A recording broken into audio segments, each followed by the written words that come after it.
अहिल्यानगर शहरात आज एमआयएम पक्षाची जाहीर सभा होणार आहे। त्यासाठी खासदार असुद्दीन ओवैसी जे आहेत ते अहिल्यानगरमध्ये येणार आहे। या संदर्भात आमदार संग्राम जगताप सोबत त्यांच्याशी बातचीत करणार आहोत। आज जाहीर सभा जी आहे एमआयएमची होणार आहे।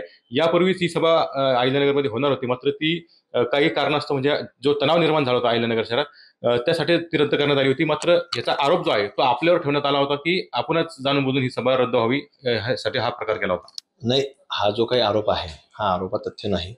आणि ती जी काही तणाव निर्माण झाला तुम्ही जे बोलताय हा तणाव त्यांच्यातले जे काही पक्ष आहेत त्यांच्या विचाराचे पक्ष आहेत।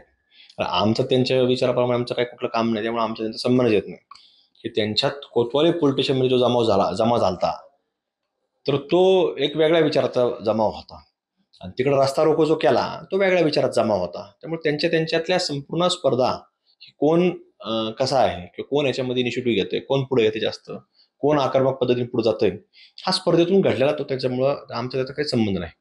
पण तुम्ही जी भूमिका घेतली हिंदुत्वाची त्याच्या पार्श्वभूमीवरती देखील आज काही टीका होऊ शकते किंवा काय कसं नाही, हा भूमिकेच्या बाबतीमध्ये हिंदुत्वाचं जे कार्य आहे ते काय माझ्या एकट्याचं नाही, हे संपूर्ण देशभरातला असेल, राज्यातला असेल, गावखेड्यातला एखादा व्यक्ती असेल, सगळ्यांच्या मनामध्ये ती भावना असते आणि त्याच्यावरती शेकडो लोक, लाखो लोक हे काम करत असतात। त्यामुळे इतरांचा कोणाचा द्वेष करण्याची भावना ही कोणाच्याही मनामध्ये नसते।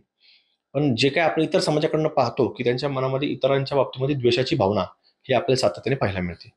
पण ज्या पद्धतीने तुमच्यासोबत काही नगरसेवक पूर्वी होते ते आज एमआयएम पक्षामध्ये प्रवेश करणार आहेत, काही पदाधिकारी करणार आहेत? नाही, ते जे लोक आहेत मी जसं सांगितलं की हे जे लोक आहेत हे सातत्याने वेगवेगळ्या लोकांबरोबर असतात। म्हणजे इतर जेव्हा निवडणुका असतात स्थानिक स्वराज्य संस्थेच्या विधान परिषदेच्या असतील, शिक्षक आमदारांच्या निवडणुका असतील, लोकसभेच्या असतील किंवा ग्रामीण भागातल्या जिल्हा परिषद पंचायत समिती असतील, विधानसभा असतील, प्रत्येक वेळेला वेगवेगळ्या माणसांबरोबर असतात। ते शरीराने जरी आपल्या पुढे दिसलं असले तरी मनाने आणि बटन दाबताना हे चौथ्या पाचव्यावरच असतात।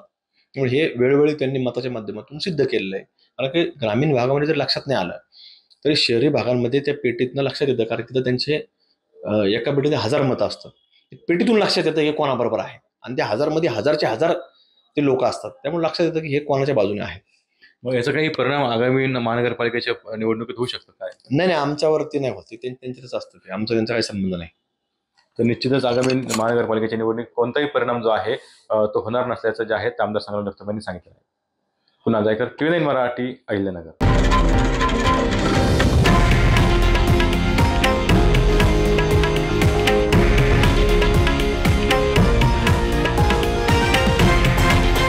हे आहे देशातील नंबर 1 न्यूज नेटवर्क आणि आपण पाहत आहात TV9 मराठी, एकमेव।